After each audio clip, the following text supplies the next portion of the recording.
Hi hello എല്ലാവർക്കും നമസ്കാരം. അപ്പോൾ നമ്മൾ മഴയത്തൊരു ഡ്രൈവ് പോവുകയാണ് കേട്ടോ. മുത്തങ്ങ ഭാഗത്തേക്കാണ് പോകുന്നത്. കാരണമുണ്ട്, അവിടെ നല്ല പുട്ടും ബീഫൊക്കെ കിട്ടുന്ന ഒരു കടയുണ്ട് കേട്ടോ. അപ്പോൾ അത് കണ്ടുപിടിച്ചത് കൊണ്ടാണ് നമ്മൾ ഇന്ന് അങ്ങോട്ട് പോണത്.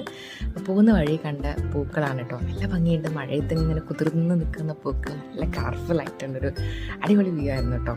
അങ്ങനെ നമ്മൾ മുത്തങ്ങ ഭാഗത്ത് എനിക്ക് ആ പൊൻകുഴിയൊക്കെ ആ ഒരു സ്ഥലത്ത് എത്തുന്നതിന് ഇവിടെ ചെക്ക് പോസ്റ്റൊക്കെ എത്തുന്നതിൻ്റെ ആ ഒരു പോർഷനിലാണ് ഈ ഒരു കടയുള്ളത് കേട്ടോ. അപ്പോൾ ഇവിടെ പുട്ടും ബീഫുമാണ് മെയിൻ താരം. അപ്പോൾ അങ്ങനെ ചുമ്മാ പുട്ടും ബീഫും ഒന്നുമല്ല, നമ്മൾ പറയുന്ന സമയത്താണ് അപ്പം തന്നെയാണ് കേട്ടോ പുട്ടൊക്കെ ഉണ്ടാക്കി തരുന്നത്. അപ്പോൾ അതുപോലെ തന്നെ നമ്മുടെ പോത്തുകറി എന്ന് പറഞ്ഞിട്ടുണ്ടെങ്കിൽ നല്ല നല്ല മസാലയാണ്, അവർ വീട്ടിൽ തന്നെ ഉണ്ടാക്കുന്ന മസാല. പിന്നെ കുറച്ച് വലിയ വലിയ പീസായിട്ടുള്ള ബീഫാണ്.